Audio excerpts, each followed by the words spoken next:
Anak kalau dikasih makan seperti itu kadang-kadang susah nanti dinasihatinya. Jangan nyalahkan anak, introspeksi orang tuanya. Dari harta apa dia kasih makan, dikasih minum, dikasih pakaian. Jamaah yang dimuliakan oleh Allah, hasil yang maksimal dalam menyaksikan video ini dapat menggunakan headset, earphone, atau alat bantu dengar langsung lainnya. Sudah, mari kita saksikan. Alhamdulillah, alhamdulillahilladzi bi ni'matihi tatimmus shalihat, mujibud da'awat, rafi'us samawat, wa munazzilul ayat, ilahuna wa khaliquna wa raziquna wa laysa lana rabbun siwak. Asyhadu an la ilaha illallah wa asyhadu anna sayyidana Muhammadan abduhu wa rasuluhu la nabiyya ba'dah. Allahumma salli ala sayyidina Muhammad wa ala ali sayyidina Muhammad. Ayuhan nas, ittaqullah ta'ala haqqa tuqatih wa la tamutunna illa wa antum muslimun. فقد قال الله سبحانه وتعالى في محكم التنزيل بعد أعوذ بالله من الشيطان الرجيم ومن يتق الله يجعل له من أمره يسرا. وقال النبي صلى الله عليه وسلم لو أنكم توكلتم على الله حق توكله لرزقتم كما ترزق الطير تغدو حماصا وتروح بطانا. صدق الله وصدق رسوله النبي الكريم ونحن على ذلك من الشاهدين والحمد لله رب العالمين. Hadirin sidang salat Jumat azani Allah wa iyyakum. Mudah-mudahan Allah Subhanahu wa taala senantiasa menerima segala amaliyah kita di bulan Ramadan ini, dan mudah-mudahan setiap Ramadan amal ibadah kita selalu berharga di hadapan Allah Subhanahu wa taala, sehingga dapat menyelamatkan kita nanti dari murkanya dan dimasukkan kita ke dalam jannahnya. Amin ya rabbal alamin. Dan tak lupa pula kita senantiasa bermunajat, bermohon kepada Allah Subhanahu wa taala untuk ditutup seluruh aib-aib yang pernah kita lakukan. Mulai dari sejak akil baligh sampai meninggal kelak. Cukuplah Allah Subhanahu wa taala dan kita saja yang mengetahui aib-aib tersebut, sehingga kita tetap mulia di hadapan seluruh makhluknya. Amin amin ya rabbal alamin. Hadirin yang dimuliakan Allah Subhanahu wa taala. Tema kita pada kesempatan yang berbahagia ini yaitu kisah unik penambah keimanan kita kepada Allah Subhanahu wa taala. Beberapa waktu yang lalu ada salah seorang pengusaha asal Saudi. Beliau berusia 63 tahun. Suatu saat beliau merasakan sakit sesak nafas. Akhirnya kontrollah ke dokter. Setelah itu diperiksa oleh dokter. Setelah diperiksa, dilakukan pemeriksaan, kemudian difoto, di ronsen dan seterusnya. Ternyata jantungnya orang ini sudah tidak berdetak. Selesai pemeriksaan, kemudian sang dokter bertanya kepada asistennya, di mana pasien yang tadi? Ada di luar Pak Dokter. Gak mungkin, dia sudah pasti mati. Karena jantungnya ini sudah tidak berdetak lagi. Akhirnya sang asisten memanggil pengusaha ini. Apakah Bapak yang saya periksa tadi? Iya, benar. Gak mungkin. Kenapa gak mungkin? Saya masih hidup Pak. Karena sesungguhnya jantung Bapak sudah tidak berdetak. Akhirnya penasaran, panggillah kawan-kawan dia, dokter spesialis, semuanya berkumpul. Ternyata tidak menemukan jawaban juga. Yang pada akhirnya mereka memanggil dokter spesialis dari Jerman khusus dalam masalah ini. Ya, kemudian ditemukanlah hasil yang menunjukkan bahwa ada sel tertentu di bawah jantung itu yang dibikin khusus oleh Allah Subhanahu wa taala sehingga beliau tetap hidup. Di lain kesempatan, salah seorang teman beliau ini, salah seorang syekh di dalam khutbah Jumatnya memberikan kesaksian akan kebaikan orang ini. Di antara kebaikannya adalah setiap puasa sunnah, imma Senin Kemis, Ayyamul Bid, atau puasa-puasa yang lainnya, atau amal-amal yang lainnya, imma memberikan Al-Quran, membangun masjid, membuat sumur dan seterusnya, meskipun tidak besar tetapi selalu ada andil daripada orang ini. Dari saking dermawannya, dari saking pedulinya dengan agama ini, akhirnya Allah memperdulikan dia. Inilah cara Allah Subhanahu wa taala yang tidak masuk di dalam otak kita. Maka janji Allah Subhanahu wa taala, "Wa may yattaqillaha yaj'al lahu min amrihi yusra." Siapa orang yang mau bertakwa kepada Allah Subhanahu wa taala, Allah akan berikan mudah urusannya. Jadi bagi Allah nggak ada yang susah. Yang bikin susah itu otak kita. Kadang-kadang otak kita ini lebih mendominan menentukan kehidupan kita daripada Allah Subhanahu wa taala. Contoh, berapa banyak orang ketakutan masalah nafkah, masalah rezeki, apalagi di musim pandemi ini. Tidak, wahai saudaraku, ketahuilah bahwa rezeki kita ini sudah ditentukan oleh Allah, sudah dijamin, tidak pernah berkurang sedikit pun.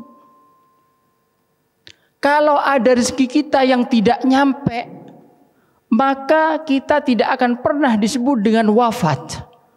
Apa itu wafat? Sempurna. Artinya jatah rezeki kita yang Allah ya berikan di muka bumi ini sudah sempurna. Hatta es krim Allah akan datangkan itu. Maka kata Imam Hasan Al-Basri pernah mengatakan, "Alimtu anna rizki la ya'khudhuhu ghairi fatma'anna qalbi." Aku tahu rizkiku telah ditentukan oleh Allah Subhanahu wa taala dan tidak ada satupun yang bisa mengambil jatah rizki saya. Tenanglah hati saya.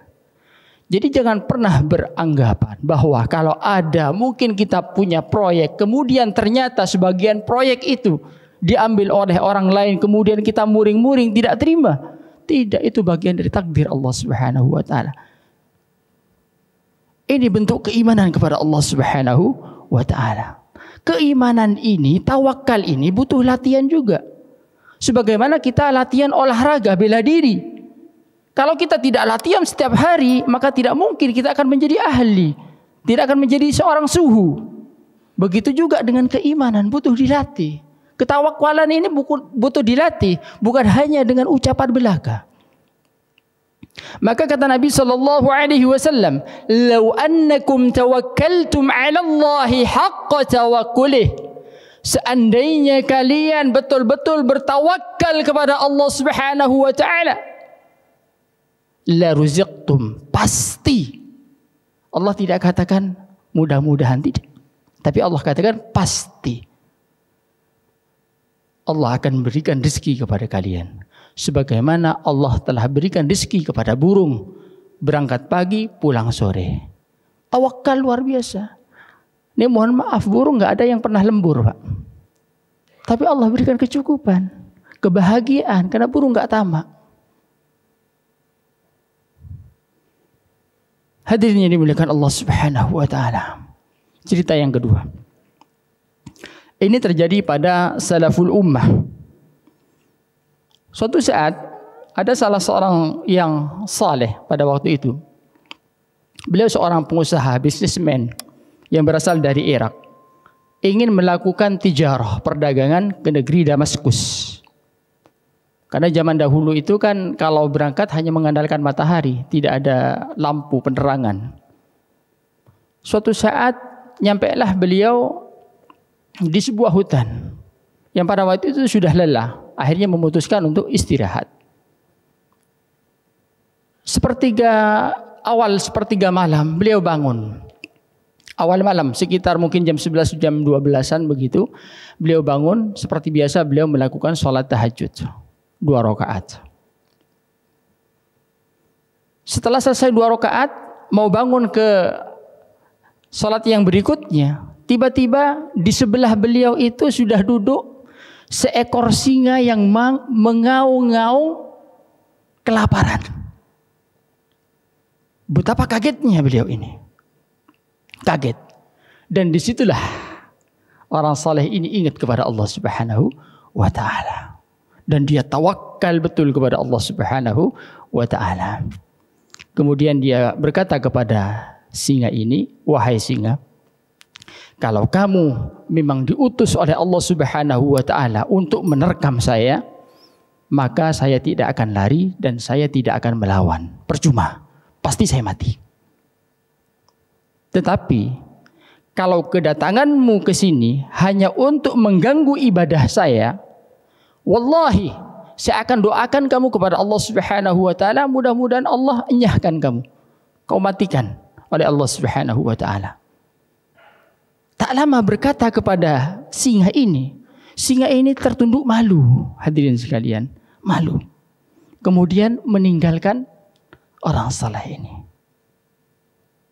Wallahi ini di luar nalar akal manusia.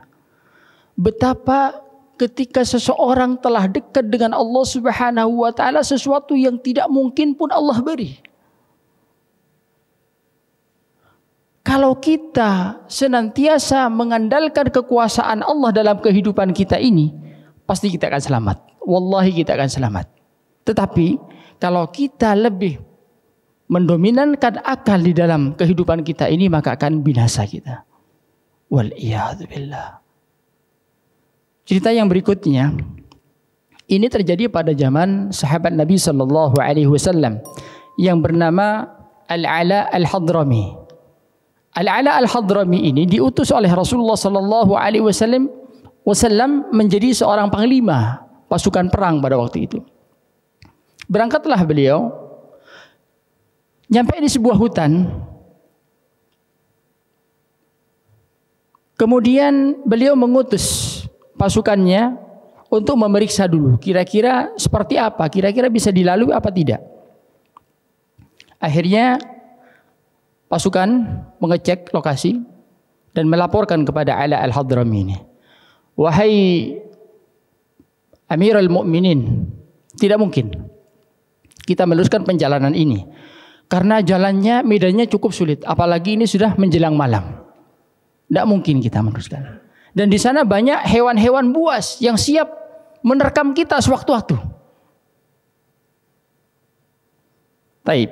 Akhirnya Al-Ala sejak berdiam diri, kemudian berdoa kepada Allah Subhanahu wa taala. Lepas itu langsung beliau mengucapkan takbir 3 kali. Allahu Akbar, Allahu Akbar, Allahu Akbar. Jalan, ikutin saya. Pas ketika mau masuk ke dalam hutan itu, Al-Ala berteriak kepada hewan-hewan semuanya. Wahai hewan-hewan semuanya yang ada di dalam hutan ini, ketahuilah kami adalah utusan Rasulullah sallallahu alaihi wasallam, mendapatkan mandat dari Rasul sallallahu alaihi wasallam untuk memimpin perang. Mudahkanlah, bantulah kami, kata si Ala. Akhirnya tetap berjalan.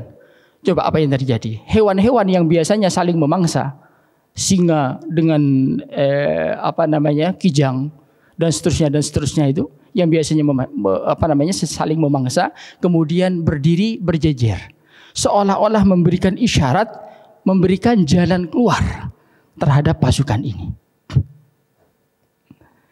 Benar kata Allah Subhanahu wa taala, hikmahnya apa? Wa may yattaqillaha yaj'al lahu makhraja. Siapa orang yang bertakwa kepada Allah Subhanahu wa taala, Allah berikan solusi. Allah tidak katakan begini, hadirin sekalian. Siapa yang paling pintar, siapa yang paling berderet jabatannya, dia bisa menyelesaikan masalah, tidak. Tapi siapa yang paling takwa, Allah berikan solusi. Kita tahu di Jepang itu orangnya pintar-pintar, luar biasa. Apa yang terjadi? Ketika mereka tidak mampu menyelesaikan masalah, mereka akan melakukan arah kiri. Suki, mati, begitu ya. Bagi mereka sebuah kehormatan, tapi bagi orang Islam sebuah kehinaan. Maka ketakwaan kepada Allah Subhanahu wa taala ini, apalagi ini bulan Ramadan yang sangat mulia. Yuk tingkatkan. Saya pribadi khususnya dan umumnya untuk kita semuanya menjadi lebih baik, menjadi lebih baik. Karena di antara kita tidak ada yang tahu yang namanya kematian. Kematian bisa saja datang tiba-tiba, tanpa permisi, tanpa memberikan alarm.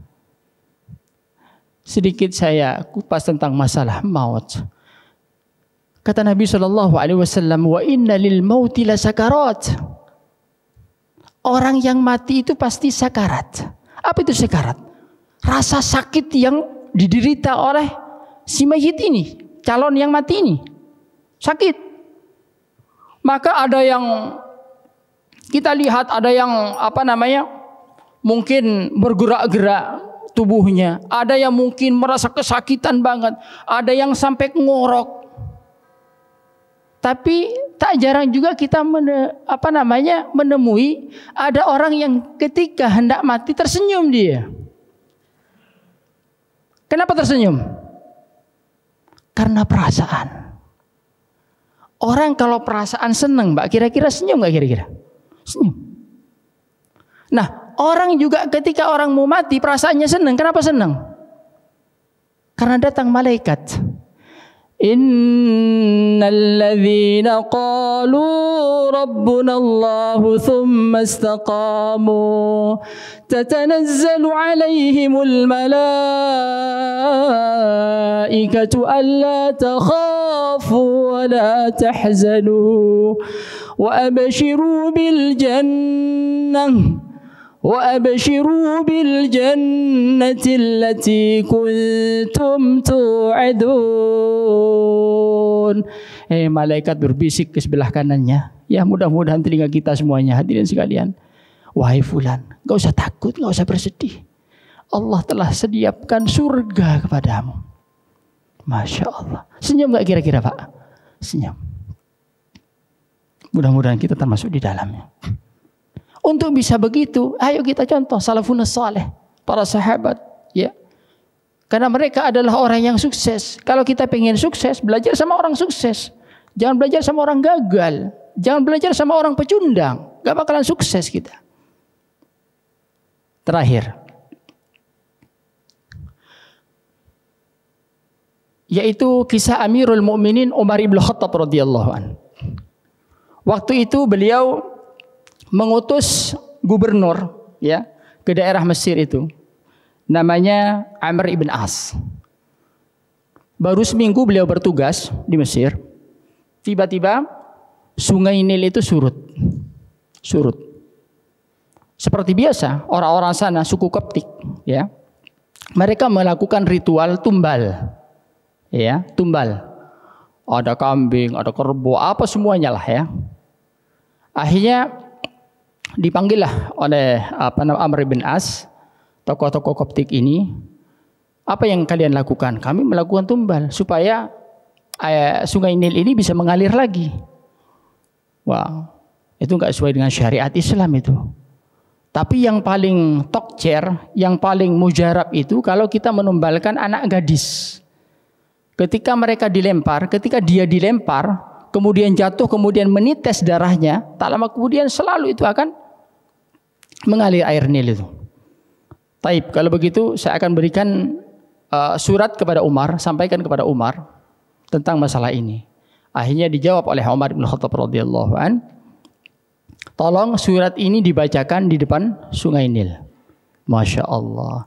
Pak, bayangkan, jin aja takut sama Sayyidina Umar. Syaitan takut sama Sayyidina Umar. Ya. Ini suruh dibacakan, surat ini suruh dibacakan. Bagaimana bunyi surat daripada Umar bin Khattab radhiyallahu an? Dari hamba Allah Umar ibn Khattab. Wahai Sungai Nil, kalau selama ini kamu ngalir hanya gara-gara tumbal yang telah diberikan oleh orang-orang Koptik ini, maka saya bermohon agar engkau jangan pernah mengalir selama-lamanya. Tetapi kalau kamu mengalir atas nama Allah Subhanahu wa taala Al-Jabbar, yang maha gagah, yang maha kuat, yang maha perkasa, maka mengalirlah. Apa yang terjadi? Baru dikatakan seperti oleh Umar bin Khattab, sampai hari ini Sungai Nil tidak pernah kering lagi. Inilah bentuk daripada koneksi seorang hamba dengan Khaliknya, antara makhluk dengan Khaliknya, begitu dekatnya. Nah, untuk mencapai derajat yang seperti ini bagaimana? Jangan bermaksiat kepada Allah, ikuti cara mereka. Ya, makanan kita harus jaga. Ya, jangan sampai dari yang haram. Yang abu-abu juga jangan. Karena pilihan itu cuma dua, ada baik, ada buruk, nggak ada di tengah-tengah itu. Ya, fariqun fil jannah wa fariqun fis sa'ir. Enggak ada tengah-tengah itu. Maka sekali lagi, kalau orang hanya mengandalkan otak saja yang diandalkan, maka dia akan bermaksiat kepada Allah. Pasti peluang untuk bermaksiat kepada Allah itu pasti besar. Maka yang dikatakan a'budun nas, siapa orang yang paling ahli ibadah itu siapa? Ini mohon maaf, bukan yang paling hitam jidatnya, mohon maaf. Bukan yang paling panjang jenggotnya, bukan. Yang dikatakan ahli ibadah adalah orang yang apabila ada kesempatan bermaksiat kepada Allah Subhanahu wa taala, dia lagi sendiri, dia pegang gadget, ya, dia mampu melakukan maksiat, atau dia dengan perempuan yang bukan haknya, ya, cuma berdua, dia mampu menahan hal itu dari maksiat, maka sesungguhnya inilah ahli ibadah.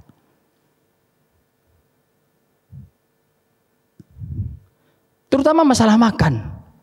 Masalah makan ini harus hati-hati sekali. Ya. Maka kata Nabi SAW diwanti-wanti, kullu lahmin nabata min sukhtin fannaru aula biha. Setiap daging yang tumbuh dari harta yang haram, maka neraka yang pantas untuk melalapnya. Coba apakah kita enggak kasihan, enggak tega melihat anak istri kita semuanya dipanggang oleh Allah Subhanahu wa taala gara-gara ulah kita? Gak ada yang terlambat, wahai saudaraku. Ada kesempatan untuk memperbaiki diri, menjadi lebih baik, apalagi ini Ramadan. Ingat, yang memberikan rezeki, mencukupkan rezeki itu Allah. Bukan karena jabatan kita, bukan karena kekuasaan kita, bukan karena yang lain-lain. Pasti sampai, dan yakinkan itu. Yakinkan itu. Karena kalau orang sudah terpaut dengan masalah yang haram, yang syubhat pun akan jatuh kepada yang haram. Wa man waqa'a fi syubhat waqa'a fil haram karra'i yar'a haula al-himah. Yang jatuh kepada syubhat, yang remang-remang, yang enggak jelas itu, pasti akan jatuh kepada yang haram. Anak kalau dikasih makan seperti itu, kadang-kadang susah nanti dinasihatinya. Jangan nyalahkan anak, introspeksi orang tuanya. Dari harta apa dia kasih makan, dikasih minum, dikasih pakaian. Sampai Rasulullah SAW memberikan perumpamaan. Ya, seorang yang melakukan perjalanan yang jauh, asy'asa awbara yamudduhu ila sama, ya Rabb, wahai Tuhan, ya, wa mat'amuhu haram, dia mendapatkan, ya, makan itu dari harta yang haram, dan minuman dari minuman yang haram, pakaian pun dari pakaian yang haram. Maka kata Nabi SAW, fa anna yustajabu lahu, Mana mungkin aku akan memberikan doanya dia, mengijabah doanya dia, enggak mungkin. Nah makanya mari momen Ramadan ini kita bersihkan. Kalau ini adalah Ramadan terakhir untuk kita, mudah-mudahan kita husnul khotimah. Dan kalau masih kesempatan lebih banyak lagi, mudah-mudahan kita jauh lebih baik. Dan kita menjadi hamba-hamba yang dicintai oleh Allah Subhanahu wa taala dan dikumpulkan dengan Rasulullah sallallahu alaihi wasallam dengan para sahabatnya ridwanullah taala alaihim ajmain, bersama dengan keluarga kita semuanya. Amin amin ya rabbal alamin. Barakallahu li wa lakum fil Qur'anil Karim wa nafa'ani wa iyyakum bima fihi minal ayati wadh-dhikril hakim wa taqabbala minni wa minkum tilawatahu innahu huwal ghafurur rahim.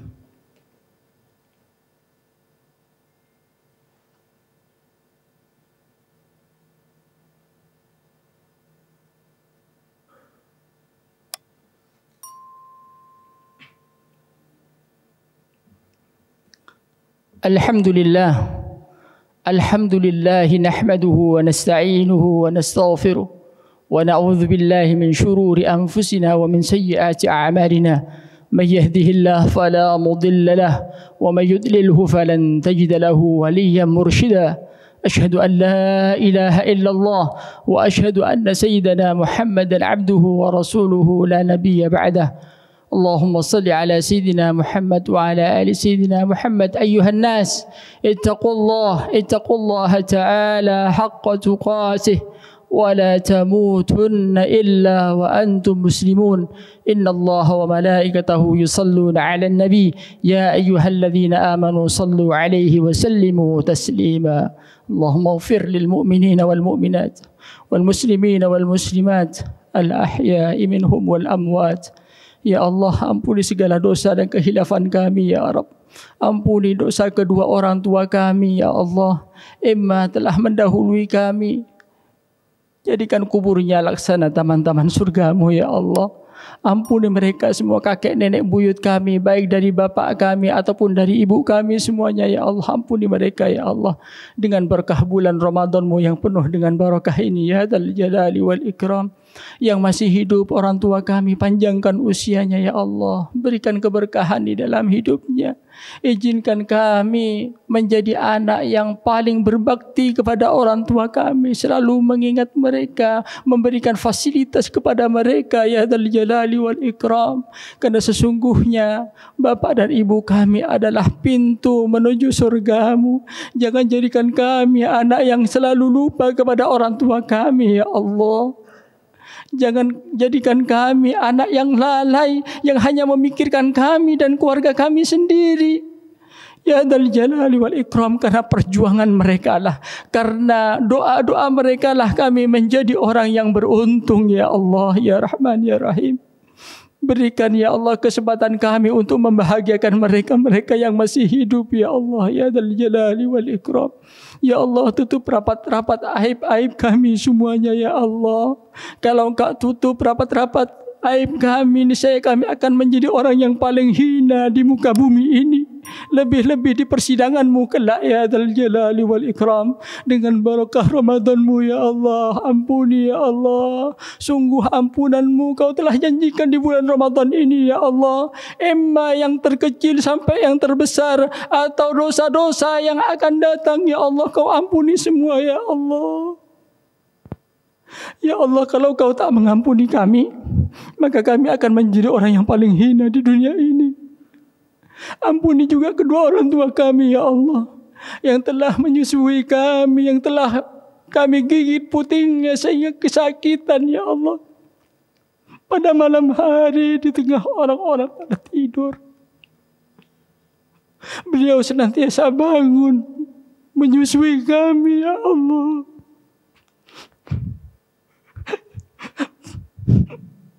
Berikan pahala yang sempurna buat mereka ya Allah. Ayah kami yang telah mendidik kami, memberikan tauladan, memberikan nafkah kepada kami ya Allah. Panjangkan usianya pula ya Allah. Berikan selalu kasih sayang-Mu ya Dzal Jalali wal Ikram. Dan ampuni dosa mereka dan dosa kami. Ampuni dosa juga istri-istri kami ya Allah. Anak-anak kami ya Allah. Mungkin selama hidup kami pernah kami melakukan dosa ya Allah. Dosa yang sangat besar ya Allah. Memberikan makan yang bukan haknya ya Allah. Ampuni kami ya Allah. Berikan hidayah kepada kami ya Allah, hidayatul taufik dan hidayatul irsyad ya Allah, supaya kami bisa merubah menjadi orang-orang yang bertakwa sebagaimana telah Engkau janjikan di bulan Ramadan ini ya Dzal Jalali wal Ikram. Matikan kami ya Allah bersama dengan orang-orang saleh ya Allah. Matikan kami dalam keadaan salat, dalam keadaan membaca Al-Quran dan cinta terhadap ahlul Quran, para penghafal Al-Quran ya Allah. Tempatkan kami dengan mereka-mereka semua ya Allah di surgamu kelak ya Allah. Ya Allah, panjangkan usia kami semua ya Allah, semata-mata taat kepadamu ya Allah. Terima segala amalan soleh kami ya Allah. Terima segala amalan soleh kami ya Allah. Perbaiki ya Allah hidup kami di masa yang akan datangnya. Tuntun kami ya Allah supaya kami tidak tersesat ya Allah, supaya kami sampai ke dalam jannah firdausil a'la menemani Rasulullah sallallahu alaihi wasallam. Rabbana atina fid dunya hasanah fil akhirati hasanah wa qina adzaban nar. Alhamdulillahi rabbil alamin. Ibadallah, innallaha ya'muru bil 'adli wal ihsan wa ita'i dzil qurba wa yanha 'anil fahsya'i wal munkari wal baghi ya'idzukum la'allakum tadhakkarun wa la dzikrullahi akbar.